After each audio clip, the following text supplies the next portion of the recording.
കേരള സർവകലാശാലയിലെ SFI പ്രതിഷേധത്തിൽ ഇടപെട്ട് ഗവർണർ വൈസ് ചാൻസലറോടും കലക്ടറോടും റിപ്പോർട്ട് നൽകാൻ ആവശ്യപ്പെട്ടു. ഇന്നലെയാണ് VC-യുടെ ചേംബറിൽ കയറി SFI പ്രവർത്തകർ പ്രതിഷേധിച്ചത്. ഗോപാൽ ശീല സനൽ ചേരുന്നു. ഗോപാൽ, വിശദാംശങ്ങൾ.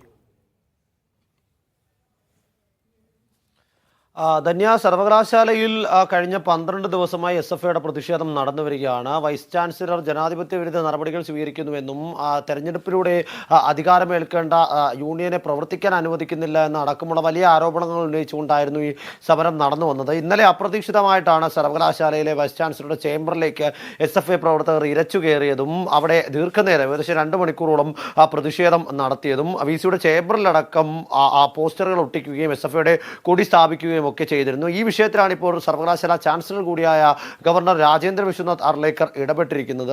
സർവകലാശാല VC ആയിട്ടുള്ള മോഹൻ കുന്നുമലിനോടും ജില്ലാ കളക്ടറായിട്ടുള്ള അനുകുമാരിയോടും ഇപ്പോൾ സർവകലാശാല ചാൻസലർ റിപ്പോർട്ട് തേടിയിരിക്കുകയാണ്. കളക്ടർക്കാണ് ജില്ലയുടെ ലോ ആൻഡ് ഓർഡർ, അതായത് ക്രമസമാധാനത്തിന്റെ ചുമതലയുള്ളത്. ഇത്തരത്തിൽ അവിടെ ക്രമസമാധാന പ്രശ്നം ഉണ്ടായിട്ടുണ്ടോ, സുരക്ഷാ വീഴ്ച ഉണ്ടായിട്ടുണ്ടോ, വൈസ് ചാൻസലറുടെ ചേംബറിലേക്ക് എങ്ങനെയാണ് ഇത്തരത്തിൽ SFI പ്രവർത്തകർ യാതൊരു സുരക്ഷയും പാലിക്കാൻ അടക്കമുള്ള കാര്യങ്ങൾ ചോദിച്ചുകൊണ്ടാണ് ഗവർണർ ഇത്തരത്തിൽ റിപ്പോർട്ട് കളക്ടറോട് ചോദിച്ചിരിക്കുന്നത്. സമാനമായി തന്നെ VC-യോടും എന്താണ് സംഭവിച്ചത്, എങ്ങനെയാണ് ഇത്തരത്തിലൊരു സാഹചര്യം ഉണ്ടായത് എന്നതടക്കമുള്ള കാര്യങ്ങളൊക്കെ ചോദിച്ചുകൊണ്ട് VC-ക്കും ഒരു റിപ്പോർട്ടിന് വേണ്ടി ആവശ്യപ്പെട്ടിട്ടുണ്ട്. ഇതിൽ ഈ റിപ്പോർട്ട് ലഭിച്ചതിന് ശേഷം ഇനി ഗവർണറുടെ ഇടപെടൽ എങ്ങനെയാണ്, ഇതിൽ അദ്ദേഹം എന്ത് തീരുമാനമെടുക്കുന്നു എന്നതാണ് കണ്ടറിയേണ്ടത്. കാരണം ഇതുവരെയുള്ള ഒരു നീക്കപ്രകാരം ഗവർണറും സർക്കാരും തമ്മിൽ വലിയ പോരും തർക്കങ്ങളൊന്നും തന്നെ നിലനിൽക്കുന്നില്ല. ഇത്തരത്തിൽ സർവകലാശാല വിഷയങ്ങൾ കേന്ദ്രീകരിച്ച് തന്നെയായിരുന്നു മുൻ ഗവർണറായിട്ടുള്ള ആരിഫ് മുഹമ്മദ് ഖാനും സർക്കാരും തമ്മിൽ ഇടയുന്നതും വലിയ തർക്കങ്ങളിലേക്ക് പോകുന്നതും. ഇപ്പോഴും അതേ സാഹചര്യത്തിലേക്കാണോ ഈ പോക്ക് എന്നത്